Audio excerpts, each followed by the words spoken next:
देखिए, सबसे पहले जो स्टोन्स है, स्टोन्स में जो हमारे बॉडी में 5 तत्व है, वो स्टोन्स में है। देखिए, ये पूरा ब्रह्मांड जो है, ये पूरा विश्व जो है, वो 5 तत्वों से बना है। पृथ्वी, अग्नि, जल, वायु, आकाश, राइट? अभी ये 5 तत्व या तो हमें प्राणी मात्राओं से मिल सकते हैं और दूसरा है स्टोन्स में। मैंने जैसे कहा था कि पुरुषार्थ, भाग्य और कालदेश पात्र, इनका सीक्वेंस फिक्स नहीं है और कौन किस वक्त में बड़ा रोल प्ले करेगा वो भी तय नहीं। इसीलिए आजकल एस्ट्रोलॉजी से जो प्रिडिक्शन करते हैं वहां पे बहुत अंतर आ रहे हैं। यही वो रीजन है कि फिर कुछ लोग एस्ट्रोलॉजी को मानते हैं, कुछ लोग एस्ट्रोलॉजी को नहीं मानते हैं, क्योंकि इन तीनों का मिलाप करके ही कभी भी कोई भी प्रिडिक्शन किया जाता है। एस्ट्रोलॉजी जो बनाई गई थी वो लोगों को डराने के लिए नहीं बनाई गई, राइट? लोगों को उसका लाभ लेना है, राइट? और वो लाभ लेके लोग अपने जीवन को थोड़ा सा समृद्ध बना पाए, वो मेन पर्पस था। आप जब भी जाओगे, सच्चे एस्ट्रोलॉजर को परखने की एक विधि सबको आपको बता देता हूं। जो भी एस्ट्रोलॉजर आपको डरा रहा है उसकी बातों में मत जाइए, क्योंकि इसी के चक्कर में लोगों का एस्ट्रोलॉजी पर से विश्वास उठते जा रहा है। लेकिन ये प्राचीन विद्या जो पुराने विद्वानों ने बनाई है, हमें उनका रिस्पेक्ट करना चाहिए, आदर करना चाहिए और उसका हमारे जीवन में लाभ लेना चाहिए, ना कि उससे हमें डरना चाहिए। Welcome to Yogi Ram Podcast. Introducing the next guest on the Yogi Ram Podcast, Bhushan Vaidyaji, a distinguished astrologer, bestseller, author, and professional coach with a robust background in civil engineering and experience working with major multinational corporations like Tata, Lanson and Turbo, and Soporji Baloji. Bhushanji brings a unique analytical perspective to the world of Vedic science. He is also the author of an Amazon bestseller and was honored with the Best Astrologer Award and National Pride Award in 2023. Bhushanji's personal journey into astrology begins in 2010 after a life-altering encounter with an astrologer led him to use the craft as a powerful tool for personal decision-making and success. Today, his mission is to empower 10 lakh students by 2050 through his Learn and Earn astrology masterclasses, where he teaches everything from basic Kulli reading to advanced predictive techniques for career, health, and gemstone. Join us as we dive deep into the science of star and the art of transformation with Bhushan Vaidyaji. Very warm welcome, Bhushan sir. आपका Yogi Ram podcast में बहुत बहुत स्वागत है and thank you for your precious time. Thank you Yogi Ram ji. आप Yogi Ram podcast के सभी viewer को मेरी तरफ से नए साल की बहुत बहुत शुभकामनाएं, और मैं आपको भी धन्यवाद देता हूं कि आपने मुझे मौका दिया, आपने मुझे अपने पॉडकास्ट में बुलाया, जो कि मैं मेरे विचार रख पाऊं। Thank you very much. जैसा सर मैं बोलता हूँ, सब राम जी की कृपा है। सारा क्रेडिट जो है आप जैसे जो है गेस्ट हैं इनका है, आपकी तपस्या का है, आपके ज्ञान का है और योगी राम की टीम का है, व्यूअर्स का है। सो सर, आज का पॉडकास्ट चालू करते हैं with very powerful power of gemstone के साथ। बहुत सारे लोग जब हम बात करते हैं तो रत्नों को आभूषण की तरह लेते हैं या उसका जो वैदिक दृष्टिकोण है, महत्व है, वो इतना इफेक्टिवली नहीं जान पाते हैं। सो अगर मैं बात करूं, बायोलॉजिकल बात करूं, साइकोलॉजिकल बात करूं, इसके एनर्जी को, मनोवैज्ञानिक ऊर्जा, इसको कैसे प्रभावित करता है, सर इसके बारे में प्लीज डिटेल में बताएं। जी बिल्कुल। देखिए, सबसे पहले जो स्टोन्स है, स्टोन्स में जो हमारे बॉडी में 5 तत्व है वो स्टोन्स में है। देखिए, ये पूरा ब्रह्मांड जो है, ये पूरा विश्व जो है वो 5 तत्वों से बना है। पृथ्वी, अग्नि, जल, वायु, आकाश, राइट? अभी ये 5 तत्व या तो हमें प्राणी मात्राओं से मिल सकते हैं और दूसरा है स्टोन्स में। अब हम प्राणियों को गोद में लेके तो घूम नहीं सकते हमेशा, तो इसलिए सेकंड जो ऑप्शन है वो है स्टोन्स का। तो स्टोन्स पहनना बिल्कुल साइंटिफिक है, बिल्कुल लॉजिकल है, टेक्निकल है। लोग आभूषणों की तरह पहनते हैं, ये बिल्कुल गलत बात है, क्योंकि आभूषण के तौर पे आपको पहनना है तो फिर और बहुत सारे आभूषण के ऑप्शंस आपके पास है। परंतु स्टोन पहनते वक्त एक चीज हमेशा याद रखना चाहिए, स्टोन हमेशा उसी रत्न का पहना जाता है या उसी ग्रह का पहना जाता है जो ग्रह हमारी कुंडली में उच्च अवस्था में है, अच्छी अवस्था में है। बुरे अवस्था में कोई ग्रह अगर है, उसका स्टोन कभी पहना नहीं जाता है। मुझे पता है बहुत सारे लोगों को ये सुनकर ऐसा लग रहा होगा कि ये भूषण जी क्या बता रहे हैं, क्या चीज है, परंतु यही रियलिटी है। आप समझिए, एक जो कोई भी तत्व मेरे लिए निगेटिव है, मेरी कुंडली के हिसाब से, ग्रहों के हिसाब से निगेटिव, अब मैं उसी का अगर स्टोन पहन रहा हूं तो ब्रह्मांड में उसकी जो निगेटिव एनर्जी है उसे मैं अपनी ओर और ज्यादा खींच रहा हूं, तो मुझे उसके पॉजिटिव परिणाम नहीं मिलेंगे, निगेटिव मिलेंगे और ज्यादा तेज मिलेंगे, और ज्यादा मतलब मेरी लाइफ पे उसका निगेटिव इम्पैक्ट बढ़ जाएगा। राइट सर, इसी से कनेक्टेड मैं दूसरा सवाल भी लेना चाहूंगा। बहुत कॉमन है बट बहुत इंपॉर्टेंट है। हम लोग देखते हैं बहुत सारे जो स्टार्स हैं, अमिताभ बच्चन, सलमान खान, इनके पास एक स्पेसिफिक खास रत्न रहता है, देखते हैं, और कई लोग उनसे प्रभावित होके वो जो लकी स्टोन है वो बोलते हैं कि हाँ ये हमारे लिए भी काम करेगा। सो क्या ये पूरी तरह व्यक्तिगत भी होता है, या ये मैं बोलूं कि हाँ कुछ स्टोन अपन जनरल भी अपन यूज कर सकते हैं? देखिए, मैंने जैसे कहा कि स्टोन्स जनरल में कभी यूज करने नहीं चाहिए।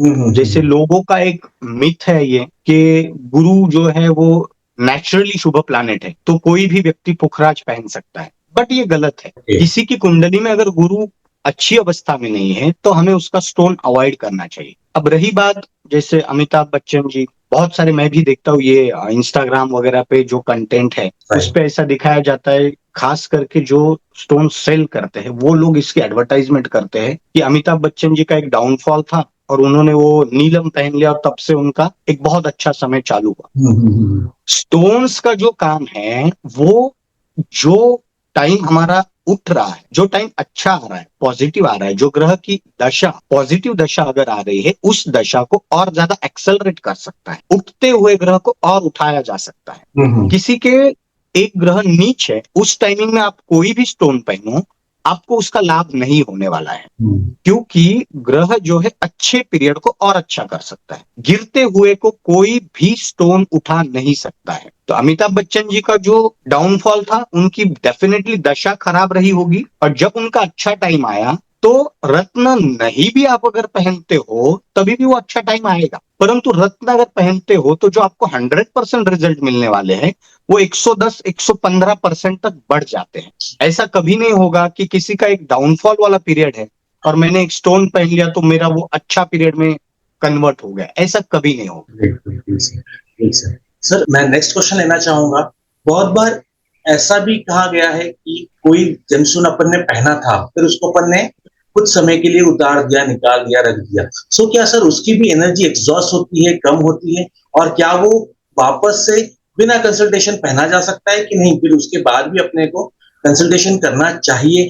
आप जैसे गुरु से, आप जैसे, क्या उस समय क्या सर कंडीशन रहती है, क्या करना चाहिए सर? देखिए, ये लोगों में एक मिथ है कि कुछ दिनों के बाद वो स्टोन का असर कम हो गया, बट अभी जैसे मैंने आपको बताया, स्टोन का असर कम नहीं होता है, आपकी अंतरदशाएं बदलती है। व्यक्ति की दशाएं जैसी जैसी बदलती हैं वैसे वैसे वो रिजल्ट्स बदलते जाते हैं। जैसे अभी मेरे हाथ में कोई भी स्टोन नहीं है, अगर आप मेरे यूट्यूब पे वगैरह देखोगे तो पुराने वीडियोस में मेरे हाथ में भी एक पन्ना रहता था, तो वो जो एमराल्ड जो है मैं वो पहनता था क्योंकि उस समय में बुध के लिए बेसिकली वो पन्ना पहना जाता है। उस समय मेरी बुध की अंतरदशा थी और बुध मेरी कुंडली में बहुत अच्छा है, तो मैंने उस समय उसे पहना। बाद में उस बुध की अंतरदशा खत्म हो गई, बिकॉज अंतरदशा जो है वो हमारी लाइफ पे सबसे बड़ा रोल प्ले करती है। 9 ग्रहों में से जिसकी भी अंतरदशा चल रही है वो ग्रह उस समय आपके लिए एक्टिवेट रहता है। तो अभी मेरी बुध की अंतरदशा खत्म हुई तो मैंने वो स्टोन को निकाल दिया।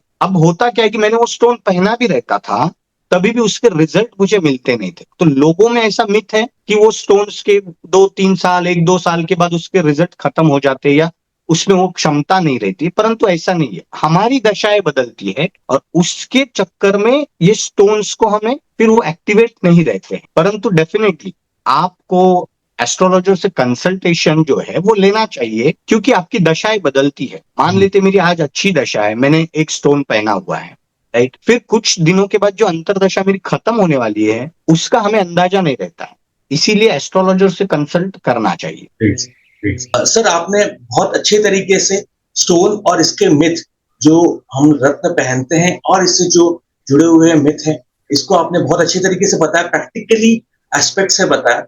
बहुत अच्छा लगा सर। सर इसी से ही कनेक्टेड मैं और सवाल पूछना चाहूंगा। स्टोन तो अपन ने ले लिया, बट इसको किस में घड़ा जाए, गोल्ड में, सिल्वर में, कॉपर में? सर ये सवाल भी बहुत आता है। सो कितना क्रिटिकल है, कितना प्रभावशाली है कि कोई भी स्टोन वेरी स्पेसिफिकली जब गोल्ड में ही उसको जब अपन ने लिया या सिल्वर में किया या कॉपर में किया, तो उसकी इफेक्टिवनेस भी क्या प्रभाव पड़ता है, और क्यों ऐसा बोला जाता है कि इसको सोने में या कॉपर में ही करा जाए? सर इसके बारे में प्लीज डिटेल में बताएं। देखिए, हर एक ग्रह के लिए कोई ना कोई धातु दिया हुआ है, राइट। जैसे अगर मैं कहूँ कि माणिक्य जो है, माणिक्य जो है वो सूर्य के लिए पहना जाता है, राइट। अब सूर्य क्या है, ग्रहों के राजा है, राइट। राजा को ये जो ज्वेलरी वगैरह या सोना, सूर्य से सोने को रिप्रेजेंट करता है, इसीलिए उसे कहा गया है कि उसे सोने में पहनना चाहिए, राइट। जैसे कि पर्ल, मोती, उसे चांदी में धारण करना चाहिए। बाकी बहुत सारे जो है वो त्रिधातु में कहे गए हैं, राइट। जैसे कि गोमेद हो गया, लहसुनिया हो गया, कैटसाई स्टोन जिसे कहते हैं, राइट।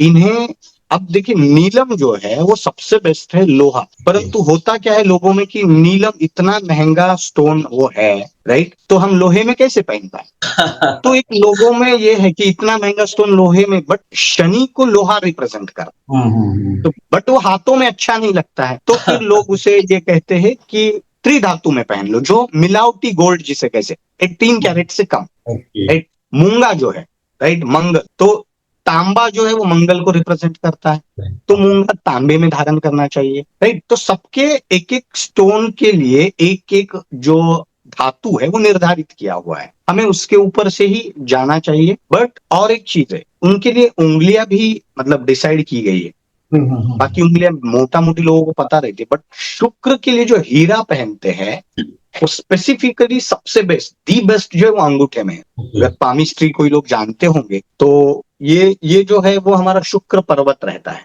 राइट।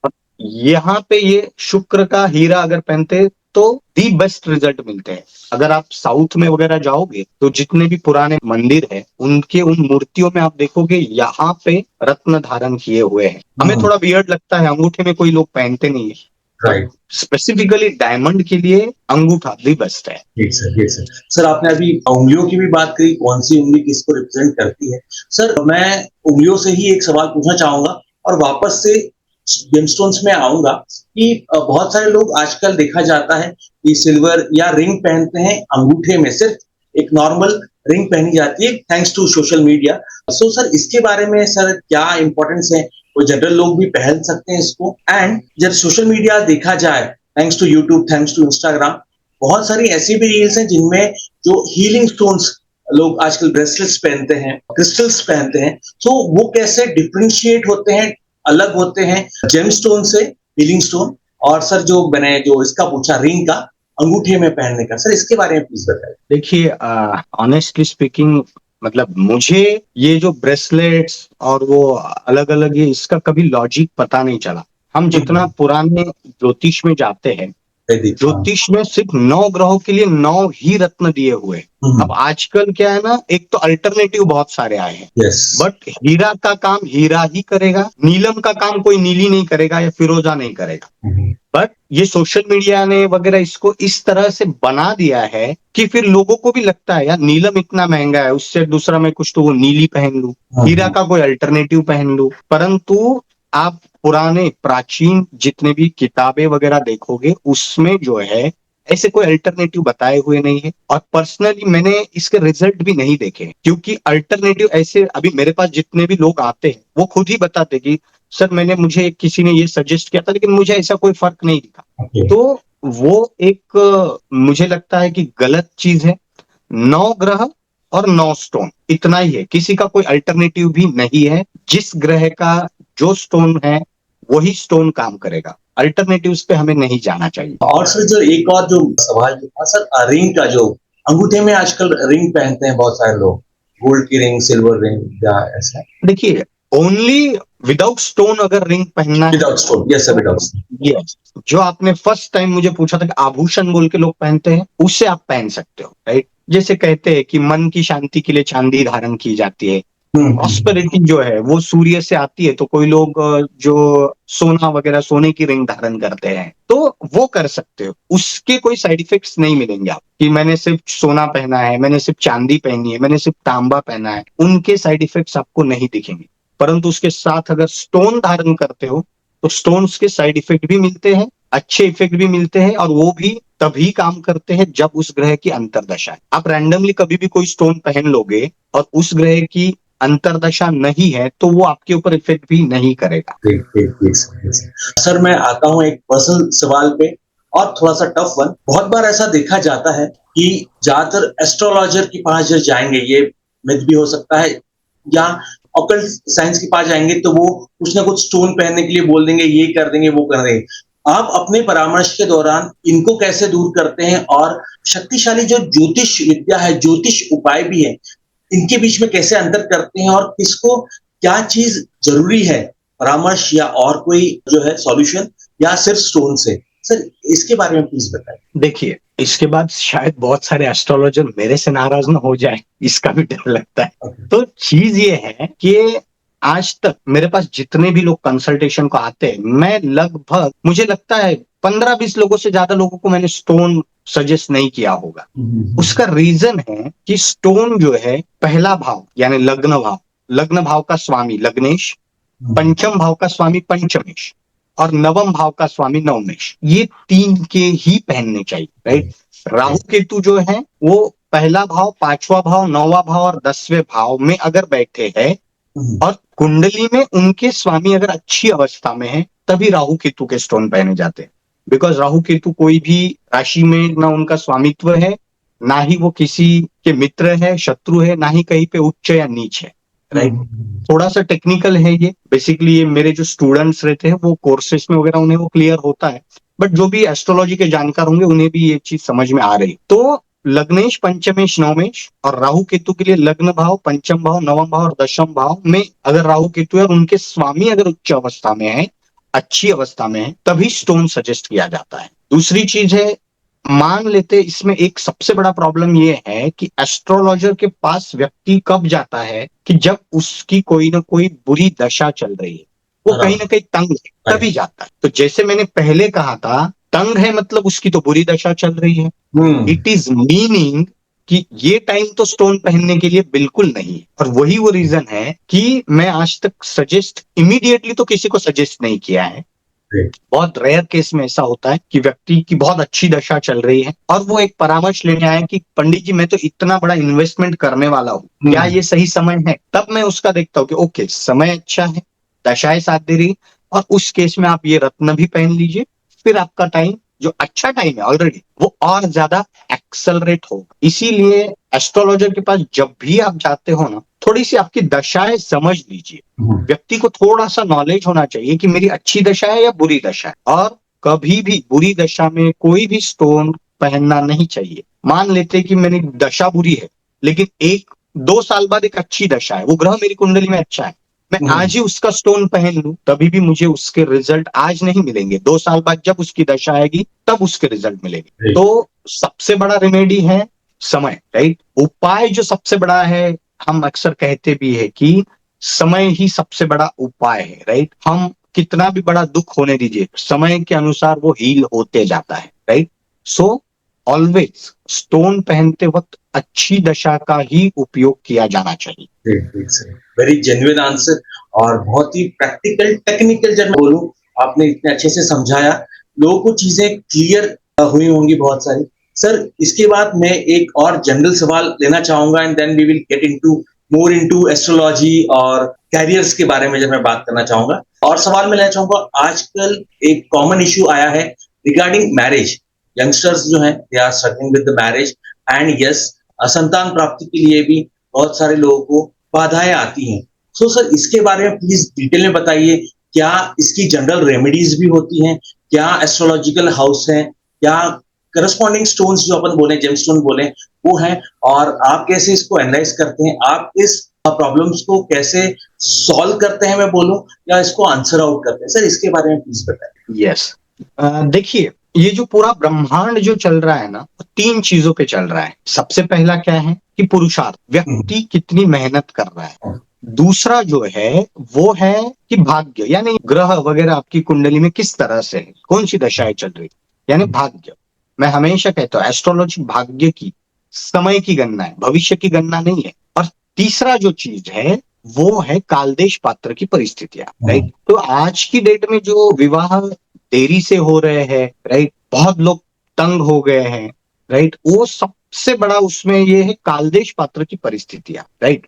पुराने जमाने में क्या होता था, माँ बाप अपनी बेटी के लिए रिश्ता ढूंढ लेते थे और वो शादी हो जाती थी। अभी क्या हुआ है, समय के अनुसार लड़कियों को भी अपनी मर्जियां आई, अपने ओपिनियन आए, और उसके चक्कर में वहां पे शादियों में डीले हो रहे हैं। परंतु एस्ट्रोलॉजिकली अगर देखा जाए तो विवाह के लिए सप्तम भाव देखा जाता है। सप्तम भाव में अगर कोई स्लो मूविंग प्लैनेट है, जैसे राहु, केतु, शनि और गुरु, ये स्लो मूविंग प्लैनेट है। जैसे शनि 2.5 साल बाद राशि परिवर्तन करते हैं, राहु केतु 1.5 साल बाद करते, गुरु 1 साल बाद करते। तो एस्ट्रोलॉजिकली सप्तम भाव में अगर स्लो मूविंग प्लैनेट है तो विवाह देरी से होता है। बट ये देरी कब से, जब से हम प्रयास करना चालू करते हैं। पुराना एक जमाना था, लोग ऐसा कहते थे अभी शादी का रिश्ता आएगा तो करेंगे। बट आज की डेट में रिश्ता आना नहीं है, हम जैसे नौकरी ढूंढते हैं वैसे रिश्ता ढूंढना पड़ेगा, आपको एफर्ट्स डालने पड़ेंगे। देखिए समय बदलते जा रहा है, कितने तो मैट्रिमोनियल साइट्स अभी आए, जैसे इधर लिंक्डइन आया, Naukri.com आया, वैसे उधर शादी.com आया। यहाँ भी आपको रिज्यूमे, आपको नौकरी के लिए अप्लाई करना पड़ता है, अपडेट करना पड़ता है। वैसे ही शादी.com पे भी आपको अपडेट करना पड़ेगा, अप्लाई करना पड़ेगा, राइट। लोगों, शादी ये जो है ये एक कर्म है, और कर्म यानी मेहनत करनी पड़ेगी, अचानक से नहीं होगा। एक व्यक्ति रात को सो गया, वो कोई घटना नहीं है, राइट। एक व्यक्ति रात को सोया, सवेरे उठ लिया, उसने देख लिया अरे मेरी तो शादी हो गई, ऐसा नहीं होगा। आपको एफर्ट्स डालने पड़ेंगे। तो ये सप्तम भाव से रिलेटेड है। और अगर किसी का शुक्र अच्छा है, उसी की अंतर्दशा चल रही है, और वो विवाह का कारक भी है, शुक्र विवाह का कारक है, उस टाइमिंग में शुक्र अच्छा है तो आप हीरा पहन सकते हैं, तो वो शुक्र और ज्यादा एक्टिवेट हो जाएगा, राइट। और आपके लिए विवाह की संभावनाएं बढ़ जाती है। अब ऐसी जो दूसरा सवाल आपने पूछा संतान रिलेटेड, अब संतान का स्थान जो है वो पंचम स्थान है, राइट। 5वां भाव अगर कुंडली में अच्छी अवस्था में है, यानी कि 5वें भाव में कोई शुभ ग्रह बैठा है, 5वें भाव का स्वामी कुंडली में अच्छी अवस्था में है, और दशाएं जो है लग्नेश, पंचमेश या नवमेश की दशाएं चल रही है, तो संतान की संभावनाएं बढ़ जाए, राइट। संतान के लिए भी अगेन वो व्यक्ति के एफर्ट्स है। अगर एस्ट्रोलॉजिकली देखा जाए तो हर किसी की कुंडली में विवाह के भी 6-7 बार योग आते हैं, संतान के भी 8-10 बार योग आते हैं। अब देखिए, आप आज भी पाकिस्तान में अगर आप जाओगे तो वहां पे 8-10 बच्चों का वो कल्चर है। ऐसा नहीं कि पाकिस्तान में जितने भी लोग जन्म ले रहे हैं उन सबकी कुंडली में वो योग है। इंडिया में अभी सिर्फ 2 बच्चों का है, चाइना में 1 बच्चे का है। ये योग है, परंतु व्यक्ति कर्म करना छोड़ देता है और उसके बाद वो योग फलित नहीं होता। विवाह का भी देखिए, पुराने जमाने में अगर आप 150-200 साल पहले जाएंगे तो बाल विवाह होते थे, राइट। तो आज भी किसी की जन्म लिए हुए बच्चे की भी अगर आप कुंडली देखोगे और एस्ट्रोलॉजिकली जो योग रहते, लग्नेश, पंचमेश, नवमेश, सप्तमेश या कारक शुक्र, इनकी अगर दशाएं चल रही है और गोचर के गुरु, मंगल, शनि उसे प्रभावित करते हैं तो विवाह के योग होते हैं। परंतु क्या सही में उनका विवाह होता है क्या? नहीं। क्यों? क्योंकि हम वो प्रयास नहीं करते। इसीलिए एस्ट्रोलॉजी जो है ना सबसे सटीक है मेडिकल, क्योंकि वहां पे इंसान के कर्म काम नहीं करते, वो घटना है, वो घटित हो जाती है, राइट। सो यहाँ पे ना एस्ट्रोलॉजी में ये चीजों को समझना बहुत जरूरी है। अकेली मेहनत भी काम नहीं करेगी, यानी पुरुषार्थ, सिर्फ भाग्य यानी ग्रह तारे भी अकेले काम नहीं करेंगे, और सिर्फ कालदेश पात्र की अकेली परिस्थिति भी काम नहीं करेगी। आप देखिए कोविड के समय में अचानक पूरे वर्ल्ड में बहुत सारे लोगों के जॉब गए, तो क्या सबके कुंडली में उसी टाइम में जॉब जाने के योग आए थे क्या? वहां पे क्या हुआ था, कालदेश पात्र की परिस्थिति वैसी, और उस परिस्थिति ने सबसे बड़ा रोल प्ले। मैं हमेशा ये एग्जांपल मेरे स्टूडेंट्स को देता हूँ, जो अहमदाबाद क्रैश जो हुआ था, प्लेन क्रैश, सब लोग मारे गए, एक व्यक्ति मात्र बच गया। अब वहां पे क्या हुआ, कालदेश पात्र की परिस्थिति तो ऐसी थी कि सबने मरना ही था, राइट। क्योंकि पूरा एरोप्लेन क्रैश अगर होता है, फिर भी वो एक व्यक्ति का भाग्य इतना बलवत्तर था कि वो अकेला बच गया है, राइट? सो मैंने जैसे कहा था कि पुरुषार्थ, भाग्य और कालदेश पात्र, इनका सीक्वेंस फिक्स नहीं है, और कौन किस वक्त में बड़ा रोल प्ले करेगा वो भी तय नहीं। ओके, इसीलिए आजकल एस्ट्रोलॉजी से जो प्रिडिक्शन करते हैं वहां पे बहुत अंतर आ रहे हैं। यही वो रीजन है कि फिर कुछ लोग एस्ट्रोलॉजी को मानते हैं, कुछ लोग एस्ट्रोलॉजी को नहीं मानते हैं, क्योंकि इन तीनों का मिलाप करके ही कभी भी कोई भी प्रिडिक्शन किया जाता है। मान लेते हैं कि आपकी अभी दशा अच्छी चल रही है, गोचर के ग्रह भी सपोर्ट कर रहे हैं, तो इस समय में आपको मेहनत पे भी फोकस करना है, कर्म पे फोकस करना है। और भाग्य और कर्म दोनों ने साथ दिया तो डेफिनेटली आपका भविष्य उज्जवल रहेगा। बहुत अच्छा लगा आपने इस तरीके से बताया। डेफिनेटली आप जो जो आप स्टूडेंट्स हैं उनको ग्रूम करते होंगे, आपकी मास्टर क्लास में बहुत ही जो स्टूडेंट्स हैं उनको मजा आता होगा, उनको बहुत सारी इंफॉर्मेशन मिलती होगी, और जिस तरीके से आप कनेक्ट करते होंगे, definitely that is great. Sir, इसी कोई और एक्शन करते हुए मैं आपसे कुछ और पर्सनल सवाल पूछना चाहूंगा। You have transition from a civil engineer background, आपने बहुत सारी एमएनसीज, टाटा, बेस्ट सेलर, आप ऑथर भी रहे हैं, एस्ट्रोलॉजी में आपने बुक्स लिखी हुई है। सो कैसे लोग भी इसको इंस्पायर कर सकते हैं फ्रॉम दिस प्रोफेशनल शिफ्ट? आपका जो प्रोफेशनल शिफ्ट था ये कैसे हुआ, वो क्या दौर था, क्या चीजें हुई, ये सर यात्रा प्लीज बताइए। देखिए, एस्ट्रोलॉजी जो है वो मतलब बचपन से ही मेरा बहुत उसमें इंटरेस्ट था। रीजन ये था कि घर में मेरे माताजी पिताजी हमेशा वो कुंडली दिखाते रहते थे, और जब मैं 7वीं 8वीं क्लास में था तभी से मुझे लगने लगा कि यार कोई एक कुछ तो डब्बे है, कुछ तो लिखा हुआ है, वो देख के क्या बता देते हैं, और चीजें तो सच होती है। वो क्यूरियोसिटी सबसे पहले मुझे ये हुई कि मैंने यार मुझे भी इसमें सीखना है। मैंने लगभग 10वीं के बाद में ये स्टडी चालू किया, सेल्फ स्टडी चालू किया। मैंने स्लोली स्लोली मैंने बहुत किताबें पढ़ी, और तब मुझे ये थोड़ा सा इसमें इंटरेस्ट आया, नॉलेज लेते गया। उसके बाद इंजीनियरिंग मेरा पैशन था, मैं इंजीनियरिंग में गया, बट वहां भी मैंने शायद इंजीनियरिंग की किताबें कम पढ़ी, इसी की किताबें ज्यादा पढ़ी। और फिर स्लोली स्लोली मैं जब इंजीनियरिंग होने के बाद मैं प्रोफेशनल करियर में जब गया, तो उस समय में फिर मैं ऐसे ही किसी के कुछ कुंडली मतलब देखता था, मैं किसी को कुछ बता देता था, वो चीजें सच हो जाती थी। तो उसके बाद में जब एक कोविड का पीरियड आया तो मुझे बहुत समय मिला। मैं जो नोट्स बनाता था वो नोट्स पूरे घर में पड़े हुए थे। फिर एक दिन मेरी पत्नी ने, समय क्या था, 1 1.5 2 महीना हम घर पे ही थे, सब कुछ काम नहीं था, मेरी पत्नी ने घर क्लीन करने का सोचा, उसमें ये सारे नोट्स निकले। तो मुझे लगा यार इसका अब कुछ तो किया जाए, टाइम भी है। तो फिर मैंने ये किया कि यार अभी इसको एक बुक के फॉर्म में लेके आते हैं। और मेरे जान पहचान में मेरे एक फ्रेंड थे, उन्होंने भी फिर मुझे उसमें हेल्प किया, और वहां से फिर मैंने वो जो नोट्स थे उनको एक बुक के फॉर्मेट में लेके आया। और जैसी वो बुक पब्लिश हुई तो अमेजॉन बेस्ट सेलर बन गई, और वहां से वो सबसे पहला मोटिवेशन था। हालांकि मेरे फ्रेंड्स से हमेशा मुझे मोटिवेशन मिलता था, यार कम से कम यूट्यूब चैनल तभी चालू करो, तुम्हारा इतना अच्छा इसमें नॉलेज है। फिर एक यूट्यूब चैनल भी उसी समय मैंने चालू किया, और लास्ट 3 साल से अभी मैं फिर कोर्सेस में भी आया हूँ। और ये कोर्सेस का मुख्य उद्देश्य ये है कि लोगों तक सच्ची एस्ट्रोलॉजी पहुंचे। लोगों में बहुत सारे मिथ्स है, लोगों को लगता है कि एस्ट्रोलॉजी के मतलब एस्ट्रोलॉजर के पास जाएंगे तो हमारी समस्याएं खत्म हो जाएगी। ऐसा रहता था तो हम जैसे एस्ट्रोलॉजर को तो समस्या ही नहीं रहती थी, परंतु ऐसा होता नहीं है। समस्याएं सभी को है, और ये समस्याएं खत्म कब होती है, जब हमारा दी एंड होता है, तभी समस्याएं खत्म होती। अब जब मैं ये बताता हूँ तो लोगों को लगता है नहीं नहीं समस्याएं ठीक है, दी एंड से तो समस्याएं ठीक है, राइट? वो जो हॉस्पिटल्स में वो कौन सा ग्राफ रहता है, I don't know exact name. हाँ, वो जो अप डाउन जो रहते, क्रस्ट ट्रफ, राइट, वो जब तक चलता है तब तक ही हम खुश रहते हैं। जब स्ट्रेट लाइन आ जाती है तो हम नाराज होते हैं। सो वैसे ही अगर एक स्ट्रेट लाइन आए, कोई भी अप नहीं है डाउन नहीं है लाइफ में, बस चल रही है लाइफ, राइट? जैसे मूवी, मैं हम साथ साथ मूवी का हमेशा लोगों को एग्जांपल देता हूँ। उस मूवी में अगर कोई भी ट्रेजेडी नहीं दिखाते थे, बस एक लोग आ रहे हैं, खाना खा रहे, गप्पे मार रहे, जा रहे, सो रहे, तो वो मूवी देखने का मजा भी नहीं आता। जिंदगी में भी अगर हमारे ऊपर ऐसी अप डाउन्स नहीं आएंगे तो जिंदगी का भी मजा नहीं है।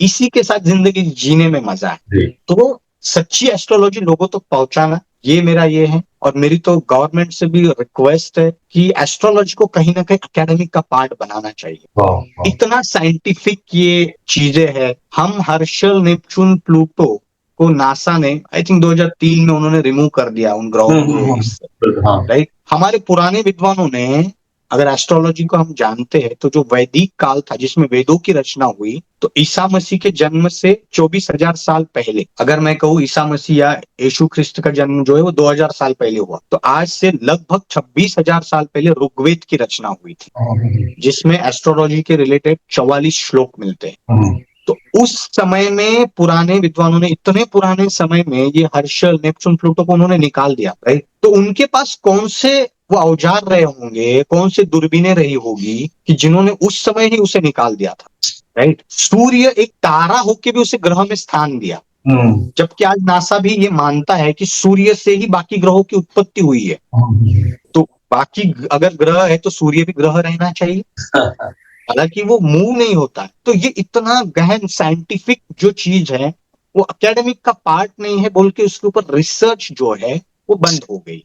और सबसे बड़ा ये चीज है कि आज हमारे सामने अगर सबसे बड़ी चैलेंज ये है कि वो पुराने विद्वानों ने वो सब चीजों को कैसे देखा होगा, उनके पास क्या लॉजिक थे, क्या सब चीजें थी। तो गवर्नमेंट ने भी इसे कहीं ना कहीं एकेडमिक का पार्ट करना चाहिए, जैसे नेशनल इन्वेस्टिगेशन एजेंसीज, NIA वगैरह, उन्हें भी इसका बेनिफिट हो सकता है अगर सच्ची एस्ट्रोलॉजी लोगों तक पहुंचे तो। ब्रॉडर पर्सपेक्टिव बहुत बड़ा है एस्ट्रोलॉजी का। सर, बहुत अच्छा सुझाव है, बहुत इंपॉर्टेंट। और जो आपने तथ्य दिए हैं, that is also, it is not just about to इसके कारण ही सिर्फ वो सोचने पे भी मजबूर करते हैं कि इसको बहुत अच्छा पॉजिटिव इम्पैक्ट आने वाला है। Sir, talking more about this vision, जब मैं बात करूं, आपका मिशन है to teach 10 lakh student by 2050। Why do you believe astrology is the most relevant skill for the modern generation? क्योंकि बहुत बार ऐसा आता है कि वो एक पुराना या था या वो हो चुका है, बट कितना रिलेवेंसी इस मॉडर्न जनरेशन के लिए ये हेल्पफुल हो सकता है।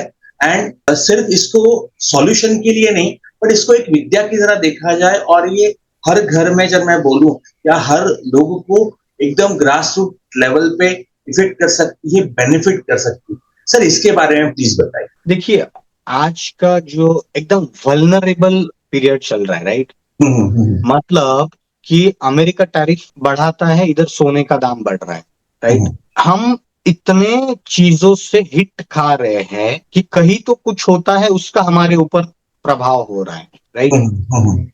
अब इसमें देखिए, वो जो चीज है वो सामुदायिक ज्योतिष का पार्ट है। जापान में भूकंप होगा तो सामुदायिक ज्योतिष है, राइट। परंतु उसी समय में अगर व्यक्ति की दशा भी खराब आती है तो ये दो चीजें मिलके फिर व्यक्ति इतनी गहरी खाई में चला जाता है कि वहां से फिर उभरना उससे बहुत डिफिकल्ट जाता है। तो मॉडर्न जनरेशन को अगर ये पता है कि मेरे लिए समय कौन सा अच्छा है और कौन सा खराब है, वो प्री प्लान करके चल सकते हैं। जैसे आप एक 4 व्हीलर चला रहे हैं, राइट, बीच में अगर आपको स्पीड ब्रेकर पता है, राइट, वो ऑब्स्टेकल अगर आपको पता है तो आप पहले से थोड़े से सावधान रहते हैं, राइट, कि भाई मुझे पता है आगे 50 मीटर पे एक स्पीड ब्रेकर है, आप आपकी गाड़ी की स्पीड कम करोगे, राइट। परंतु अगर आप पता ही नहीं है, आप 100 की स्पीड से चल रहे हो, तो एक्सीडेंट तो निश्चित है, राइट। सो मॉडर्न जनरेशन को ये एस्ट्रोलॉजी सीखना चाहिए, राइट। तो ये जो एंगल था ये खुद के सेल्फ पर्सपेक्टिव में था कि पहले तो खुद को ये देख। दूसरा चीज है, लाइक सोशल मीडिया का जमाना है, राइट, और लोगों को सच्ची एस्ट्रोलॉजी की जरूरत है, राइट। सपोज मैं एक एस्ट्रोलॉजर हूं और मैं आपको एस्ट्रोलॉजी पढ़ा रहा हूं, आपके लिए अगर मैं फाइनेंशियल एंगल में भी बात करूं तो आज की डेट में सोशल मीडिया में लोग सिर्फ यूट्यूब पे कंटेंट डाल के लाखों अर्न कर रहे हैं, right.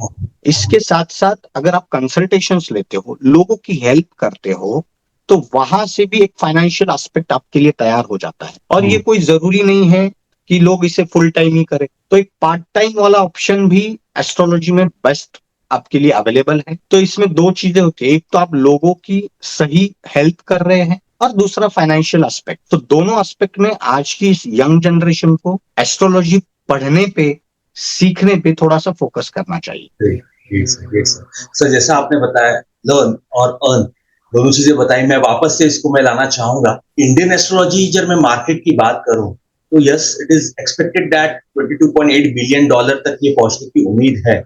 Thanks to social media, thanks to जितने भी हैं, यूट्यूब है, इंस्टाग्राम है, लिंक्डइन है। सो सर, आपने जो आपके जितने भी स्टूडेंट्स हैं, आने वाले स्टूडेंट्स हैं, उनको एक बहुत अच्छी अपॉर्चुनिटी दी है आपके कोर्स के थ्रू, मास्टर क्लासेस के थ्रू, लर्न एंड अर्न की। सर, इसके बारे में प्लीज सर डिटेल में बताइए। और एक इसी से कनेक्टेड सवाल कि क्या संस्कृत भी जानना जरूरी है प्रोफेशनल एस्ट्रोलॉजी सीखने के लिए? सर, ये मिथ है या क्या इसका है? सर, इसके बारे में प्लीज बताइए सर डिटेल में। देखिए, संस्कृत जानना अगर कोई जानता है तो अच्छी बात है, क्योंकि संस्कृत बहुत प्राचीन भाषा है। श्लोक्स वगैरह जितने भी वो संस्कृत में लिखे गए हैं, परंतु इट इज नॉट मैंडेटरी कि आपको संस्कृत आनी चाहिए। क्योंकि से सपोज मैं एक टीचर हूं, तो मैं आज की डेट में जो आपको पढ़ाता हूँ, किसी को भी मैं वो जो पढ़ाता हूँ, तो मैं कोई संस्कृत का यूज नहीं करता हूँ। सिंपल हिंदी भाषा रहती है, राइट, जिसमें व्यक्ति को वो श्लोकों से जो भी मतितार्थ है उसका वो डायरेक्टली समझाया जाता है। दूसरा चीज है लर्न एंड अर्न वाला जो आपने सवाल पूछा। आज से अगर मैं कहूँ 2015 से पहले मैं कभी ये नहीं देखा था हायरिंग एस्ट्रोलॉजर्स। आज सोशल मीडिया पे आप देखोगे जितने भी ऑनलाइन प्लेटफॉर्म्स है, राइट, जैसे एस्ट्रो टॉक हो गए, एस्ट्रो वचन हो गया, डिवाइन टॉक हो गए, राइट, इन सब पे बल्क में हायरिंग होती है, राइट, पर मिनट कंसल्टेशंस जो होती है, राइट। तो वो स्टूडेंट्स जो है वो बिगिनिंग जो है वो मेरा कोर्स लेने के बाद में विद इन 2 months उन प्लेटफॉर्म्स पे सिलेक्शन होके उनका 10-12 हजार रुपए पर मंथ का अर्निंग स्टार्ट कर देते हैं बहुत अर्ली। और मेरी पर्सनल ये रहती है कि स्टूडेंट्स ने फुल टाइम उस पर कभी काम नहीं करना चाहिए, बट बिगिनिंग में मैंडेटरी है उस पर काम करना। मेरे हिसाब से मैंडेटरी इसलिए है, ऐसा कोई गवर्नमेंट का रूल वगैरह नहीं है, बट जो मेरे स्टूडेंट्स हैं उनके लिए मैं मैंडेटरी इसलिए करता हूँ कि उनको बहुत सारी कुंडलीज वहां पे रेफर करने को मिलती है। बहुत सारे लोगों की कुंडली उनके आंखों के नीचे से जाती है, उन्हें एक्सपीरियंस मिलते हैं। और इसमें सबसे बड़ा ये क्या रहता है कि जो नया नया कोई एस्ट्रोलॉजी सीखते हैं, अब जैसे कि आपके ही कोई फ्रेंड है, उन्होंने सीखी और वो आपकी कुंडली का कंसल्टेशन करते हैं, मान लेते एक आधी चीज वो गलत बताते, तो आप उससे सीधा कह दोगे नहीं नहीं यार ये चीज गलत है, उसका कॉन्फिडेंस, उसका मॉरल डाउन हो जाता है। परंतु इन ऑनलाइन प्लेटफॉर्म्स में क्या होता है कि ना ये व्यक्ति सामने वाले को जानता है, ना सामने वाली व्यक्ति इसे जानती है, राइट। वो 10 चीजें बताएगा, 3-4 तो सही बताएगा, 5-6 भले ही गलत हो जाए, उसके ऊपर वो वापस से स्टडी करेगा। परंतु जो 3-4 वो सही बताएगा, वहां से उसका कॉन्फिडेंस लेवल जो वो बूस्ट हो जाएगा, राइट। परंतु हमारे सराउंडिंग में अगर लोगों के साथ हम ये करते तो वो डे टू डे बेसिस पे उसका मॉरल डाउन करेंगे। सो बिगिनिंग में मेरा सबके लिए ये कहना रहता है कि आप भले मेरे से सीखो, किसी और से सीख रहे होंगे, कहीं भी कोर्स कर रहे होंगे, इन ऑनलाइन प्लेटफॉर्म्स पे कम से कम 3-4 मंथ काम कीजिए और वहां से अर्निंग, जो भी अर्निंग पोटेंशियल तो उसमें भी है, परंतु अर्निंग पोटेंशियल से ज्यादा इन ऑनलाइन प्लेटफॉर्म्स पे मेरा ये रहता है कि आपकी स्टडी, आप थोड़े सेल्फ इंप्रूवमेंट कर पाओगे, आपका कॉन्फिडेंस लेवल बूस्ट हो जाएगा, राइट। सो बिकॉज घर में ऐसे सबके कुंडलियां देखते बैठना थोड़ा सा अनईजी होता है, घर के ही व्यक्तियों के, हमारे अड़ोस पड़ोस के फ्रेंड्स में। सो ये प्लेटफॉर्म्स वो एंगल से सबसे बेस्ट है। Great sir, great sir, great sir. Sir, talking more about your course, very personalise आप असिस्ट करते हैं, आप गाइड करते हैं। So what is that master key in your course जो कि स्टूडेंट्स को हेल्प करती है प्रिडिक्टिंग और गाइडिंग, मैं बोलूं भविष्यवाणी करने में विद इन मिनट्स? सर, वो क्या टिप्स हैं, वो क्या स्पेशलाइजेशन है, वो क्या मास्टर की है सर? इसके बारे में प्लीज बताइए। देखिए, मैं स्टूडेंट्स को जब मेरा कोर्स खत्म हो जाता है, क्योंकि कोर्स में इतना सारा कंटेंट है कि हर एक चीज बेसिक से लेकर कि ग्रह क्या है, राशि क्या है, जो सब लोगों को मोटा मोटी यूट्यूब से भी पता चल जाता है, परंतु उन्हें याद रखने की टेक्निक, मेरा एक BLS फ्रेमवर्क है। B स्टैंड्स फॉर भाव, L स्टैंड्स फॉर लॉर्ड यानी स्वामी, S स्टैंड्स फॉर सिग्निफिकेटर यानी कि कारक। ये BLS फ्रेमवर्क बनाया हुआ है जिसमें व्यक्ति को राशि, राशि स्वामी, युति, सिग्निफिकेटर, उच्चता, नीचता, ये सब चीजों को यूज करके फलादेश कैसे किया जाता है वो सिखाया जाता है। और इसके साथ साथ ही हम उन्हें एक 1 मिनट प्रेडिक्शन मास्टर की देते हैं। जैसे कि चंद्रमा किसी का अगर अष्टम भाव में बैठा है तो ये व्यक्ति बहुत ज्यादा सोच विचार करते रहेगा। ऐसा व्यक्ति, और उसमें भी अगर वो वृश्चिक का है, जैसे नीच राशि में, तो वो विचारों में निगेटिविटी ज्यादा रहेगी, मनोस्थिति उस व्यक्ति की गड़बड़ हो सकती है। ऐसे 1 मिनट प्रेडिक्शन मास्टर की हम देते हैं, ताकि जैसे ही किसी की कुंडली सामने आए तो ये फिक्स है कि ये उस व्यक्ति के साथ होना ही है, और थ्रू आउट उसके लाइफ स्पैन में वो होगा। उसके ऊपर कोई दशा आएगी तभी होगा, ऐसा नहीं है। कोई भी घटनाक्रम प्रिडिक्ट करते वक्त दशा और गोचर का यूज किया जाता है, बट एक जनरलाइज जो प्रिडिक्शन करते हैं उसके लिए हम स्टूडेंट्स को एक 1 मिनट प्रेडिक्शन मास्टर की जरूर देते हैं। Great sir, diving more to this, so आपका जो करिकुलम है वो कैसे ब्रिज करता है एंशिएंट वैदिक विजडम और मॉडर्न साइंटिफिक लॉजिक से? और इसी में ही मैं ऐड करना चाहूंगा, बहुत बार thanks to social media again, YouTube again, कि बहुत सारी इंफॉर्मेशन एंड मिस इन्फॉर्मेशन, या पहले से मैंने कहीं क्लासेस करी हुई हैं, वो स्टूडेंट्स के लिए आप सर एंशिएंट वैदिक, मॉडर्न साइंटिफिक लॉजिक और वो लर्न, अनलर्न, रीलर्न, ये सर कैसे इंटीग्रेट करते हैं आपके क्लासेस में? इसके बारे में, आपकी जो मास्टर क्लास है इसके बारे में सर और थोड़ा सा बताइए। जी देखिए, अभी ये आपने जितना भी पूछा इसका एक एग्जाम्पल देके मैं आपको बताता हूँ। ग्रेट। राइट, जैसे जो लोग थोड़े बहुत जानकार होंगे उन्हें पता होगा कि विदेश का स्थान जो है वो 12वां स्थान है। राइट, 12th हाउस को विदेश का स्थान कहते हैं। कुंडली में जो आखिरी वाला घर है 12। अभी विदेश जो एस्ट्रोलॉजी के हिसाब से पुराने ग्रंथों में जो लिखा गया है वो ऐसा लिखा गया है कि एक व्यक्ति घर से निकला और शाम को घर वापस नहीं आया तो वो विदेश चला, ऐसा लिखा हुआ है। राइट, और पुराने जमानों में आप देखोगे कि हस्तिनापुर, द्वारका, ये अलग अलग देश थे। तो व्यक्ति, और ऐसे मतलब गाड़ियां, घोड़ियां, ऐसे उस समय में साधन अवेलेबल नहीं रहते थे। व्यक्ति को एक जगह से दूसरी जगह जाना है तो बहुत समय लग जाता है। बट अभी मॉडर्न समय में एक व्यक्ति मॉर्निंग में मुंबई से दुबई जाता है, 2 घंटे की मीटिंग अटेंड करता है, इवनिंग को वापस घर पे आता है। राइट, क्योंकि लाइफ उतनी फास्ट हो गई है। बराबर है। तो पर्सनली कुंडली में जो विदेश योग रहते हैं, मैं जब भी किसी को ये सिखाता हूँ, बताता हूँ, तो मैं सब एंगल से देखता हूँ। विदेश योग में ये व्यक्ति को जिस भी कंट्री के लिए वो ट्राई कर रहा है उस कंट्री में करियर अपॉर्चुनिटीज क्या है। राइट, एक रहता है शौक पानी से घूमना फिरना, राइट, वो एक अलग चीज है। परंतु हम जो विदेश सेटलमेंट की बात करते हैं तो व्यक्ति कोई भी कारोबार से जाता है, राइट, बिजनेस ट्रिप हो सकते हैं, नौकरी के लिए जा सकता है। तो उन व्यक्तियों को बाहर में अपॉर्चुनिटीज क्या है और फिर ग्रह दशाएं उस तरह से साथ दे रही है क्या, ये सब देखना चाहिए। अब मैंने बहुत सारे लोगों का ये देखा है कि कुंडली में सो कॉल्ड विदेश योग रहते हैं, जैसे मेरी कुंडली में है, बट मैं कभी चाहता ही नहीं हूं कि मुझे विदेश जाना है। परंतु ग्रह तो अपना काम करने से छोड़ेंगे नहीं। मेरी परवरिश जो हुई, मेरा जो जन्म हुआ वो महाराष्ट्र में हुआ, बट मैंने मेरा बहुत सारा लाइफ स्पैन जो है वो आउट ऑफ महाराष्ट्र स्पेंड किया, लाइक गुजरात वगैरह। राइट, तो पर्सनली अगर मैं कहूँ विदेश योग, कल्चरल चेंज जहां पे आता है वो सही विदेश योग है। जैसे मैं महाराष्ट्रियन कल्चर में था, बट मैं बहुत क्लोज हूँ, करीब हूँ गुजराती कल्चर से।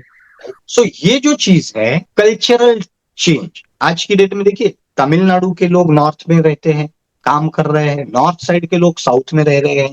Right, cultural difference, cultural change जो है वो सही विदेश योग है। सो मुझे ऐसा लगता है कि हमेशा आज का जो मॉडर्न टेक्निक और प्राचीन विद्या, इन दोनों का मिलाप होके ही कोई भी चीज, प्रिडिक्शन हो, टीचिंग हो, हर एक चीज, एस्ट्रोलॉजी हो, वो उसी तरह से होनी चाहिए। सर मैं एक और लास्ट इंपॉर्टेंट एस्पेक्ट लेना चाहूंगा आपकी मास्टर क्लास का। आप लाइफ टाइम सपोर्ट देते हैं स्टूडेंट्स को, सो कितना इंपॉर्टेंट है मेंटरशिप जो अपन मेंटर कर रहे हैं, रादर देन जस्ट वॉचिंग ए वीडियो या कोर्स बना दिया है वो आप कोर्स देख लो, वीडियो देख लो। सर इसके बारे में प्लीज थोड़ा सा हाईलाइट करिए। यस, देखिए एस्ट्रोलॉजी में मेंटोर का रोल बहुत बड़ा है। जैसे हमारे स्कूल में टीचर ने हमें एक पढ़ा दिया, राइट, उसके बाद लोग जो है उसमें आगे मास्टर्स करते, पीएचडी करते, बट अगर वो टीचर ने पहला हाथ अगर नहीं थामा होता था तो कोई व्यक्ति डायरेक्ट पीएचडी तक नहीं जाता था।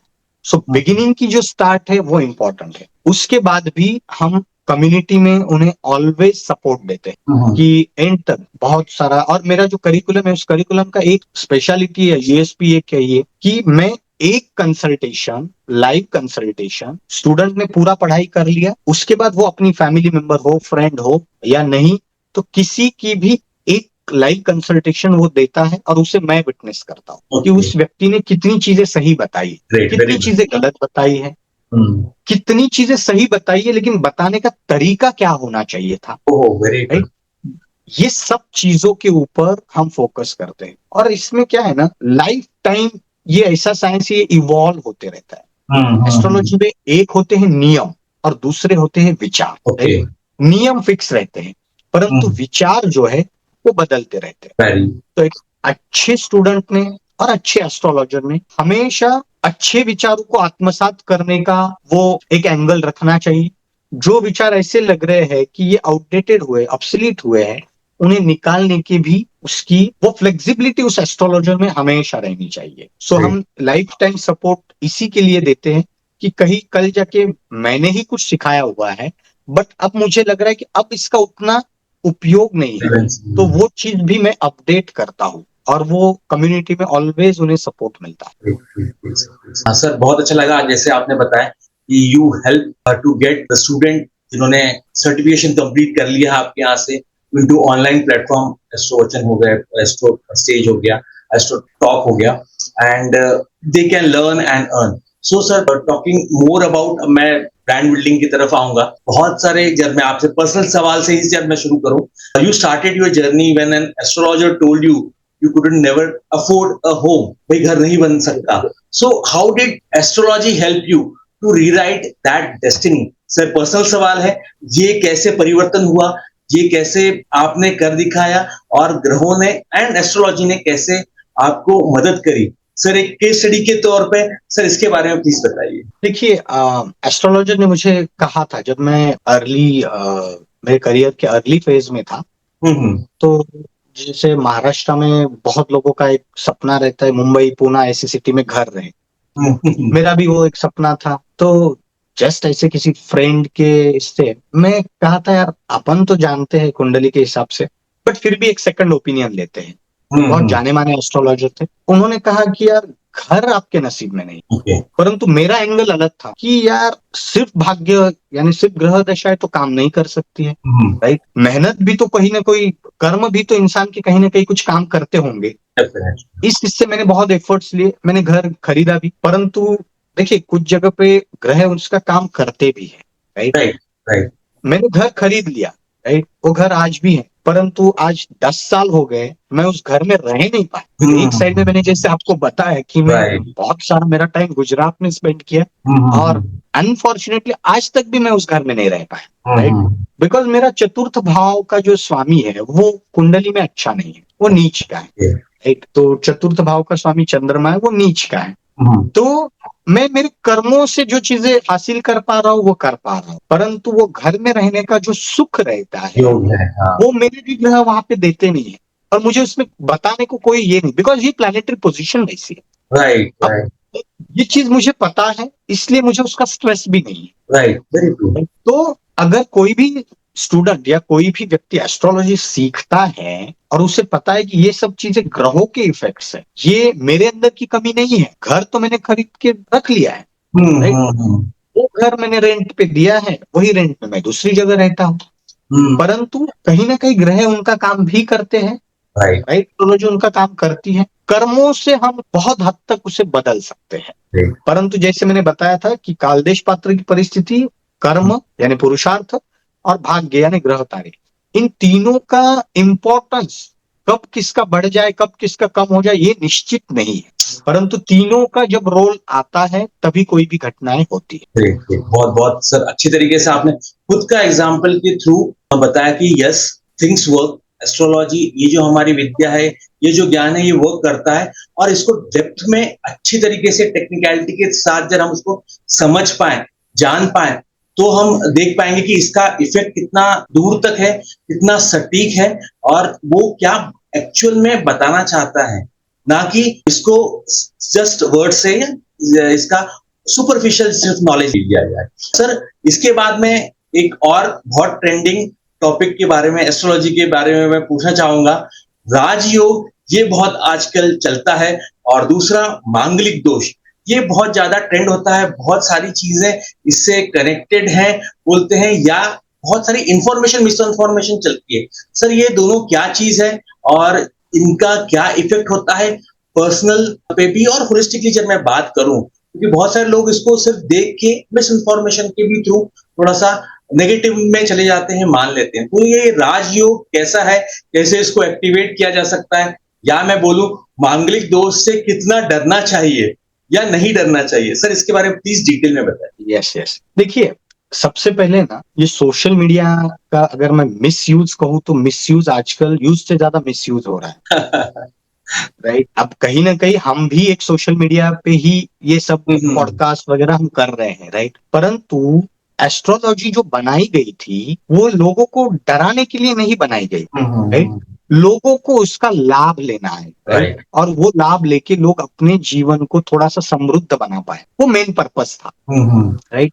अब जैसे मांगलिक दोष है, अब यूट्यूब पे डालोगे तो सबसे पहले तो है ना, आपको बड़े डरावने जैसे कुछ थंबनेल्स वगैरह आ जाएंगे, राइट। सो मांगलिक दोष, अभी टेक्निकली अगर एस्ट्रोलॉजिकल पॉइंट ऑफ व्यू से कहे तो पहला भाव, चौथा भाव, सातवां भाव, आठवां भाव और 12वें भाव में अगर मंगल बैठा है तो उस व्यक्ति को मांगलिक कहते हैं, राइट। अब मांगलिक का अर्थ क्या है? मांगलिक का अर्थ होता है ये व्यक्ति में अग्रेशन ज्यादा रहे, उतना ही है, उतना ही लिखा गया भी है। पर्टिकुलरली ये जो अग्रेशन रहता है वो अपने लाइफ पार्टनर के ऊपर रहता है, डोमिनेंस रहता है, राइट। अब जैसे हम दोनों हैं, राइट, मैंने आपके ऊपर डोमिनेंस भी दिखाया तो ज्यादा से ज्यादा क्या होगा? आप कहोगे कि भाई आप चले जाओ मेरे पॉडकास्ट से, कोई लेन देन नहीं, राइट। बहुत फर्क नहीं पड़ेगा, ना आपको पड़ेगा ना मुझे पड़ेगा, राइट। परंतु वही चीज मैं मेरी पत्नी के साथ नहीं कर सकता बिकॉज वहां पे एंटायर फैमिली कनेक्टेड है, राइट। मेरे बच्चे हैं, मेरे मदर फादर है,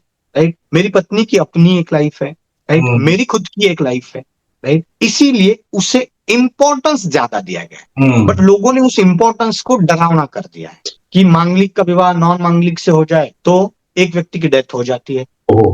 ये सब मिथ है, सब गलत है। व्यक्ति में अग्रेशन ज्यादा होता है और मांगलिक का विवाह नॉन मांगलिक से बहुत अच्छे से हो सकता है। मैं खुद उसका एक एग्जाम्पल हूँ, मैं खुद मांगलिक हूँ, मेरी वाइफ नॉन मांगलिक है। परंतु नॉन मांगलिक जो व्यक्ति रहता है, एक ही चीज चेक करना चाहिए, जो नॉन मांगलिक व्यक्ति है उसका गुरु अच्छा होना चाहिए। अब गुरु क्यों? गुरु यानी हमारे आचार्य, हमारे टीचर। गुरु में क्या रहता है? सात्विकता है, राइट। गुरु में पेशेंस है। हम कितनी बार गलत करते थे बट उन्होंने बार बार सिखाया, राइट। तो गुरु में पेशेंस है, गुरु में ट्रस्ट है, राइट। जिन लोगों का भी गुरु अच्छा रहता है, देखिए वो banking sector, teaching sector, right. हमारे टीचर ने 1+1 2 होता है सिखाया, हमने कभी उसके ऊपर रिसर्च नहीं किया, हमने एक्सेप्ट कर लिया, राइट। वो ट्रस्ट है। तो नॉन मांगलिक जो है दोनों में, उसका गुरु अच्छा होना चाहिए तो जिससे वो ट्रस्ट पेशेंस आ जाएंगे, और शुक्र अच्छा होना चाहिए, राइट। शुक्र जो है वो व्यक्ति को कंफर्ट, लग्जरी, वैवाहिक जीवन का जो अट्रैक्शन है वो सब चीज देता है। तो नॉन मांगलिक व्यक्ति के गुरु और शुक्र अगर अच्छे हैं तो मांगलिक का विवाह नॉन मांगलिक से अच्छे से चलता है, अच्छे से होता है। जितने भी विधि विधान बताए जाते हैं सब मिथ है, सब गलत है। लोगों का क्या कहना है, तुलसी से विवाह लगा दो तो एक विवाह तो ब्रेक हो गया, अब इनका दूसरा विवाह अच्छा चले, तो गलत है। और सर राजयोग के बारे में सर आप क्या बताना चाहेंगे? यस, अब राजयोग जो है, देखिए राजयोग वैसे इंपॉर्टेंट है। एक रहते हैं कि पंच महापुरुष योग रहते हैं और कुछ राजयोग जो बनते हैं, राजयोग जो बनते हैं वो लग्न स्थान, कर्म स्थान और भाग्य स्थान, इनसे बनते हैं, अलग अलग ग्रहों से वो बनते हैं, राइट। तो इतने छोटे पॉडकास्ट में थोड़ा समझाना थोड़ा डिफिकल्ट है, परंतु राजयोग का जो इंपॉर्टेंस है, इतने सारे राजयोग लिखे गए हैं तो हर किसी के कुंडली में 1-2 राजयोग तो मिल ही जाते हैं।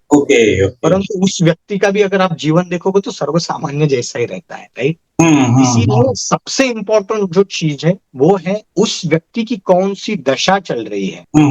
दशा अगर अच्छी चल रही है, उच्च के ग्रह की है, पॉजिटिव प्लैनेट की है, तो उस समय में वो व्यक्ति ग्रो करता है, भले फिर उसकी कुंडली में कोई राजयोग ना भी हो।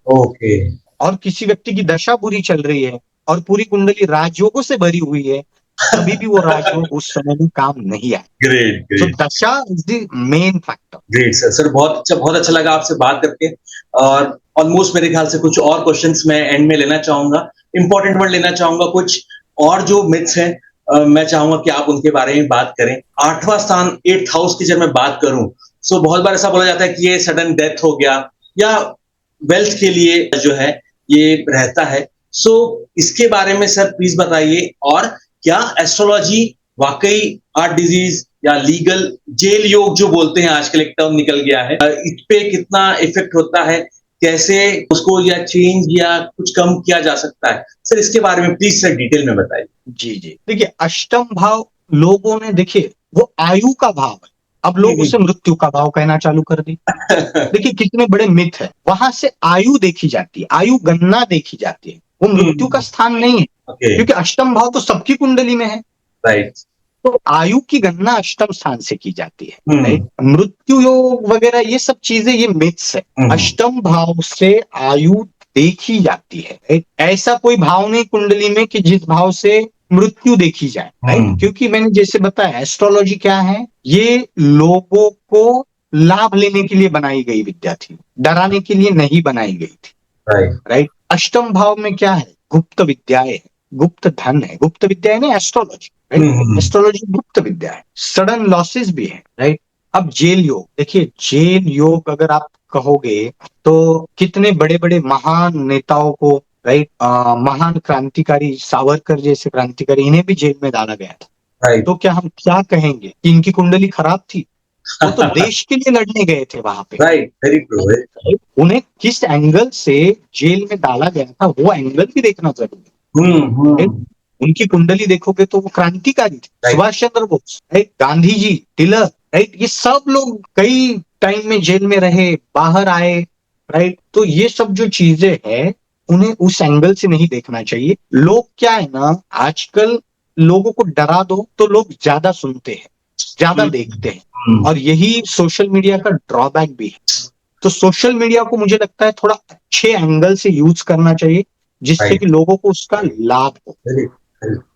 सर इसी से ही मैं एक और छोटा सा एक लास्ट मिथ के बारे में पूछना चाहूंगा, या रियलिटी है, साढ़े साती ढैया, ये भी बहुत ज्यादा बोला जाता है, बात किया जाता है, सोशल मीडिया में बहुत ज्यादा ट्रेंड होता है। ज्यादातर लोग इसको सिर्फ नेगेटिव एंगल से देखते हैं, और इसका इफेक्ट से ही जो एक जनरल देखा गया है कि people don't like this thing, वो एक पीरियड रहता है, वो एक ड्यूरेशन रहता है, और इससे ज्यादा टेंस होते हैं। सर इसके बारे में भी प्लीज थोड़ा सा डिटेल में बताइए। यस, देखिए साढ़े साती जो है वो 7.5 साल का पीरियड है, राइट। चंद्र राशि से साढ़े साती देखी जाती है। जैसे अगर अभी की बात करें तो कुंभ, मीन और मेष, इन 3 राशियों को साढ़े साती चल रही है। तो जैसे मेष का पहला फेज है, पहले 2.5 साल, मीन के जो है बीच के 2.5 साल चल रहे हैं, 5 साल का जो पीरियड रहेगा वो, और कुंभ के लिए अभी आखिरी फेज चल रहा है, राइट। साढ़े साती अगर मैं कहूँ तो एक ट्रांसफॉर्मेशन वाला फेज है, और साढ़े साती का ओनली 10 से 15% एक दबाव रहता है। फिर ढैया जो है वो अष्टम शनि और कंटक शनि कहते हैं। थोड़ा सा टेक्निकल है, शायद लोगों को वो समझ में ना आए अभी, परंतु 10-15% ही उसका एक दबाव है। मुख्य चीज है आपकी दशा, दशा अगर अच्छी है तो साढ़े साती भी आपका कुछ बिगाड़ नहीं पाए। परंतु साढ़े साती में एक चीज सबके साथ होती है, दशा अच्छी हो या बुरी हो, व्यक्ति का कंफर्ट जोन ब्रेक हो जाता है, राइट। और शनि की साढ़े साती अगर मेरे एंगल से देखा जाए तो लाइफ का दी बेस्ट पीरियड जो रहता है वो साढ़े साती रहती है। ट्रांसफॉर्मेशन जो होते हैं, मान लेते हैं एक व्यक्ति हमेशा गाड़ी तेज चलाता है, उसे उसके दोस्त बोलते हैं, घर वाले बोलते हैं भाई गाड़ी स्लो चला, गाड़ी स्लो चला, वो नहीं मानता है। साढ़े साती में शनि क्या करेंगे, थोड़ा सा छोटा मोटा एक्सीडेंट करा देंगे, उसके बाद वो व्यक्ति, किसी को बोलने की जरूरत नहीं है, चेंज हो जाएगा, राइट। सो शनि का जो तरीका है वो दंडा मार के है, वही चीज लोगों को हिट करती है, क्योंकि लोग भी सही बताने से सुनते नहीं है, तो फिर शनि अपने तरीके से करता है। उतना ही वो एक चीज है, और शनि इन 7.5 साल में व्यक्ति को उसकी रियल कैपेसिटी से कनेक्ट करता है, उसकी जो रियल पोटेंशियल है वो व्यक्ति को साढ़े साती के पीरियड में पता चलता है। सर आपसे बात करके बहुत अच्छा लग रहा है, और मैं 1-2 सवाल और मैं पूछना चाहूंगा ऑन डिमांड। सर एस्ट्रोलॉजी हो गई, ऑकल्ट साइंस हो गया, जेमस्टोन हो गया, क्या इसमें कर्मा भी रोल प्ले करता है, कितना करता है, और इसको भी हमें कितना इफेक्टिवली और इम्पोर्टेंस देना चाहिए? सर इसके बारे में प्लीज बताइए। हाँ देखिए, मैंने आपको पहले ही जो बताया था कि पुरुषार्थ यानी कर्म प्लस भाग्य, ये 2 जब हो जाएंगे तब भविष्य बनेगा, राइट। अब भविष्य कितना बनेगा, व्यक्ति कितना ऊपर जाएगा, कितना नीचे आएगा, ये कालदेश पात्र की परिस्थितियों के अनुरूप भी बदलता है, राइट। सो कर्म का एक अपना इंपॉर्टेंस है, भाग्य का एक अपना इंपॉर्टेंस है, राइट। अगर मैं कहूँ जो ट्रेंड कालदेश पात्र की परिस्थिति, अगर मैं देखूं तो आज से 15 साल पहले इलेक्ट्रॉनिक्स एंड टेलीकम्युनिकेशन जो ब्रांच है बहुत ऊंचाई पे थी, राइट। कालदेश पात्र की परिस्थितियां वैसी थी, परंतु मैं किसी व्यक्ति को मैंने उस चीज में ग्रो किया है बोल के मैं उसे आज की डेट में वो चीज नहीं बता सकता हूँ, राइट। कालदेश पात्र की परिस्थिति को ध्यान में हमेशा रखना चाहिए, राइट। कर्म तो करने ही है, मान लेते हैं कि आपकी एक अच्छी दशा चल रही है, उस दशा में अगर व्यक्ति सो जाता है तो वो अच्छा पीरियड को भी वो इनकैश नहीं कर पाएगा। सो हमेशा कर्मों का अपना इंपॉर्टेंस है, भाग्य का अपना इंपॉर्टेंस है, और कालदेश पात्र की परिस्थिति इनके ऊपर और एक अपना रोल प्ले करती है। तो बेसिकली ये जो समय की गणना है, एस्ट्रोलॉजी जो एक समय की गणना है, भाग्य की गणना है कि आपको भाग्य कब साथ देगा, आपका अच्छा समय कौन सा है, आपका बुरा समय कौन सा है, और उस हिसाब से व्यक्ति अगर कर्म करता है, मान लेते मेरा अच्छा समय चल रहा है तो मैं बिजनेस में नई पार्टनरशिप कर सकता हूँ, मैं बिजनेस में एक नया वेंचर लॉन्च कर सकता हूँ। मेरा बुरा समय चल रहा है तो मैं अभी क्या करूंगा, थोड़ा सा वेट करूंगा। ये सबसे बड़े रेमेडीज है कि समय के हिसाब से चलना, ये स्टोन्स वगैरह के भी ऊपर ये रेमेडीज है। सर बहुत अच्छा लगा आपसे बात करके, आप बहुत अच्छी तरीके से बता रहे हैं। मैं सर एक लास्ट सवाल और लेना चाहूंगा। आजकल बहुत सारे मोबाइल एप्स आ गए हैं, आजकल बहुत सारे ऐसे जीपीटीज आ गए हैं जिनसे एस्ट्रोलॉजर ऑटोमेटेड रिपोर्ट निकाल लेते हैं जनरल लोगों की, जब मैं बात करूं। सो कितना वो इफेक्टिव है और कितना इंपॉर्टेंट है कि ऑटोमेटेड रिपोर्ट से instead of getting an individual व्यक्तिगत जब मैं परामर्श लूं, कंसल्टेशन लूं, सर इसमें क्या इफेक्ट और कितना वेरिएशन हो सकता है, या हमें कुछ चीजें इसमें देखनी ही चाहिए when we are referring automated reports जो एप्स के थ्रू हैं और व्यक्तिगत कंसल्टेशन, तो इसमें हमें क्या पॉइंटर्स हमें ध्यान में रखने चाहिए, सर इसके बारे में प्लीज बताइए। देखिए, अगर मैं कहूँ एक समय में पूरे वर्ल्ड में लाखों बच्चे जन्म लेते हैं, राइट, या ऐसा मान लेते हैं कि दिल्ली में ही एक हॉस्पिटल में ही एक समय में 2 बच्चों ने जन्म लिया, राइट। अब इन दोनों को अगर आप ये चैट जीपीटी या कोई भी ऐप में डालोगे, दोनों की भी कुंडली सेम आएगी, पर क्या उनकी आगे की लाइफ भी सेम रहेगी? नहीं, ऐसा कभी नहीं होता है। ऐसा कभी नहीं होगा कि दोनों भी बच्चे डॉक्टर बन गए, दोनों भी बच्चों को 10th में बहुत अच्छे रिजल्ट आए, दोनों को भी 12th में थोड़े कम आए, ऐसा कभी नहीं। क्यों? क्योंकि जो कालदेश पात्र की जो परिस्थिति है, उस एक व्यक्ति का पिछला फैमिली बैकग्राउंड क्या है, इस व्यक्ति का फैमिली बैकग्राउंड क्या है, Right. और ये चीज पर्सनल कंसल्टेशन में ही क्लियर की जा सकती है कि एक व्यक्ति का बैकग्राउंड, जैसे अगर मैं कहूँ कि अनंत अंबानी, राइट, उनका जो बेटा या मुकेश अंबानी का जो पोता रहेगा, राइट, उसकी कुंडली कितनी भी खराब रहने दीजिए, परंतु कालदेश पात्र की परिस्थिति ऐसी कि उसे लग्जरी लाइफ मिलना ही है, राइट। और उसी समय में एक दूसरे बच्चे का सेम हॉस्पिटल में भी जन्म हुआ होगा तो शायद उसे वो लग्जरी लाइफ नहीं मिलेगी। ये डिफरेंशिएट जो है वो चैट जीपीटी नहीं कर सकता है। इसीलिए पर्सनल कंसल्टेशन एस्ट्रोलॉजर जो करता है, ये डिफरेंशिएट एस्ट्रोलॉजर ही कर सकता है। क्योंकि आप एस्ट्रोलॉजर के पास जब जाते हो तो एस्ट्रोलॉजर भी थोड़ा बहुत आपका बैकग्राउंड पहले पूछता है, आप कहाँ से आए हो, क्या करते हो, माता पिता क्या करते हैं, आप अभी कौन सी कक्षा में हो, कौन सी स्टडी कर रहे हो, आपका इंटरेस्ट क्या है, राइट। सो इसीलिए पर्सनल कंसल्टेशन का एक अपना इंपॉर्टेंस है। अच्छा, इसका मतलब ये नहीं है कि मैं ये जो हम अभी इवॉल्व हो रहे हैं चैट जीपीटी वगैरह, एक नॉलेज के तौर पे हमें डेफिनेटली चैट जीपीटी वगैरह को यूज करना चाहिए, परंतु हर चीज चैट जीपीटी से कनेक्ट करके अगर हम करेंगे तो फिर गड़बड़ हो जाएगी। इसलिए दोनों का इंपॉर्टेंस समझ के, कालदेश पात्र की परिस्थितियां समझ के फिर कोई भी कंक्लूजन पे आना चाहिए। Great sir. सर एक बार मैं फिर से योगीराम के सारे दर्शकों को बताना चाहूंगा, आज हम बात कर रहे थे भूषण वैद्य जी से, जो कि एक बहुत जाने माने एस्ट्रोलॉजर हैं। इनको आपने इनकी बेस्ट सेलिंग बुक के थ्रू भी आप इनको जानते हैं, प्रोफेशनल कोच हैं, एंड इनका जो मिशन है to connect with people, to make them learn and earn through astrology, through his master class, जिनके थ्रू ये लोगों को गाइड कर रहे हैं, हेल्प कर रहे हैं। सर मैं आपसे एक लास्ट सवाल और पूछना चाहूंगा, सर आपके आगामी क्या क्या कोर्सेस हैं, क्या क्या सेशंस हैं, क्या क्या वर्कशॉप है, और आपके बुक टाइटल और इसके बारे में लोगों को क्या और इसमें जानने को मिल सकता है, सर इसके बारे में प्लीज डिटेल में बताइए। कैसे लोग आपसे कनेक्ट हो सकते हैं और कैसे कुछ और ऑफर्स हैं, क्या वो टाइमिंग्स हैं ऑनलाइन ऑफलाइन आपसे जुड़ सकते हैं, आपसे गाइडेंस ले सकते हैं? इसके बारे में सर प्लीज डिटेल में बताइए। देखिए, सबसे पहले मेरी जो बुक है उसका नाम है एस्ट्रोलॉजी फॉर बिगिनर्स, जो अमेजॉन फ्लिपकार्ट पे अवेलेबल है। तो आप लोग वहां पे astrology for beginners by Bhushan Vaidya डालोगे तो आपको वो बुक दिख जाएगी। दूसरा है मेरे जो कोर्सेस है, मेरे कोर्सेस लाइव होते हैं, ऑनलाइन होते हैं बट लाइव होते हैं।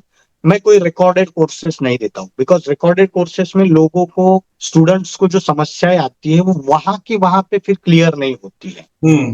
कि आप रिकॉर्डेड कोर्स देखते हो, फिर उसमें आपको जो डाउट आता है, फिर आप मेरी टीम को भेजते हो, फिर उसमें मैं उसे देखता हूँ, फिर मुझे भी एक समय लगता है जवाब देने में, और इसमें उस स्टूडेंट का इंटरेस्ट खत्म हो जाता है। तो मैं लाइव सिखाता हूँ। और एक चीज स्पेशलिटी है मेरी, क्योंकि स्टूडेंट्स को कितना समझ में आ रहा है नहीं आ रहा है, उसके लिए मैं पहले 5 डेज फ्री पढ़ाता हूँ। 5 डेज का एक फ्री वर्कशॉप लेता हूँ जिसमें ये सब चीजें बेसिक उन्हें समझाया जाता है। और एक चीज है, मेरी पढ़ाने की जो टेक्निक है, मैं कोई पीपीटी का यूज नहीं करता हूँ, पावर पॉइंट प्रेजेंटेशन में बिल्कुल यूज नहीं करता हूँ। मैं एकदम जो ओल्ड हम जो स्कूल में पढ़ते थे, बोर्ड सिर्फ थोड़ा सा चेंज है, व्हाइट बोर्ड और मार्कर के साथ पढ़ाता हूँ, जो कि पुराना जो ट्रेडिशनल मेथड था, चौक के जगह पे व्हाइट बोर्ड और मार्कर, क्योंकि वहां पे स्टूडेंट जो सीख सकता है, जो हमें एक आदत लगी हुई थी स्कूलों में पढ़ने की, उस आदत के साथ भी ओल्ड इज गोल्ड वाला वो फील भी उन्हें आता है। और ऑलवेज वहां पे जब स्टूडेंट्स कोई भी सवाल पूछते तो मुझे फटाफट वहां पे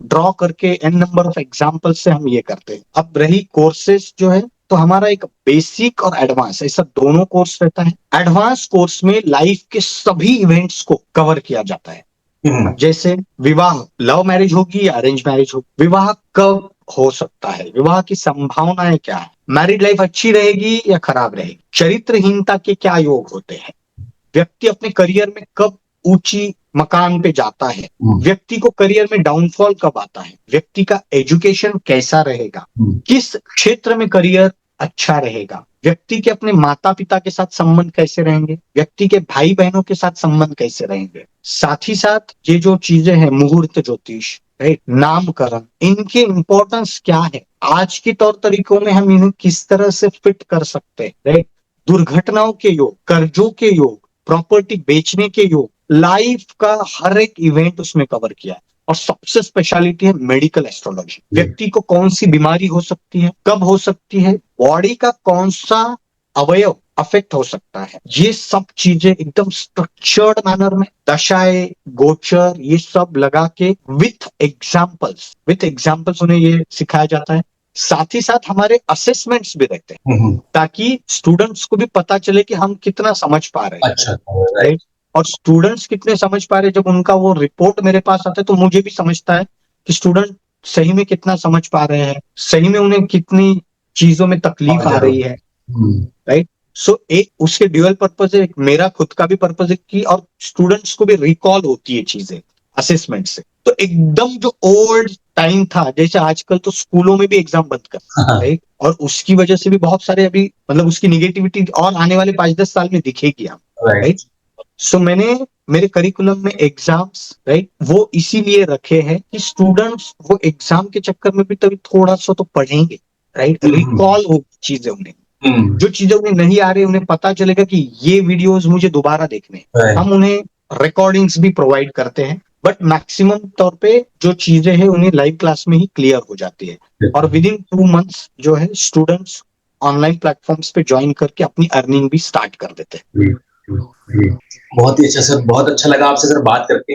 एक बार मैं सारे व्यूअर्स की तरफ से और योगीराम की टीम की तरफ से मैं आपको थैंक्स बोलना चाहूंगा आपके प्रेशियस टाइम के लिए, और आपने जिस तरीके से बताया बेसिक करके टेक्निकलिटी को एकदम लेमैन्स लैंग्वेज में, एंड मोस्ट इम्पोर्टेंट कनेक्शन कि क्या चीज कहाँ कनेक्ट होती है, किस लेवल पे कनेक्ट होती है और उसका क्या इंपॉर्टेंस है विथ रिस्पेक्ट टू आज का time, with respect to the situation of that particular, जब मैं कुंडली की बात करूं, उस व्यक्ति की बात करूं, और कौन से ग्रह, कौन से दोष, हमें किससे डरना चाहिए और किसके बारे में और इंफॉर्मेशन लेनी चाहिए जिससे हमें पता चले कि हमें क्या उससे बेनिफिट हो सकता है। और आपने सर एक बहुत अच्छी बात कही, पर्सनली मैं बोलना चाहूंगा, एस्ट्रोलॉजी, कुंडली, जेम्स, ऑकल्ट साइंस, ये हमारे लिए हमें बेनिफिट्स देने के लिए बनी हुई है, ना कि डराने के लिए बनी हुई। इसका हमें सदुपयोग करना चाहिए, इसका हमें और नॉलेज लेना चाहिए, जिससे कि हमारी लाइफ इजी रहे। एंड मोस्ट इम्पोर्टेंट,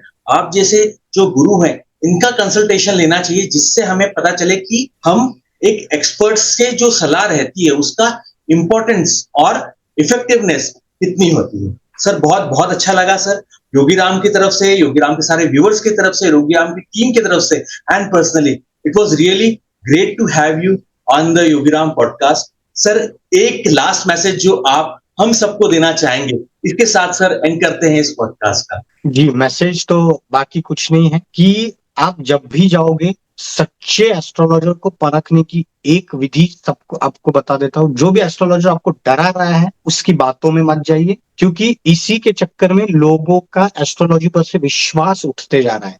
लेकिन ये प्राचीन विद्या जो पुराने विद्वानों ने बनाई है, हमें उनका रिस्पेक्ट करना चाहिए, आदर करना चाहिए और उसका हमारे जीवन में लाभ लेना चाहिए, ना कि उससे हमें डरना चाहिए।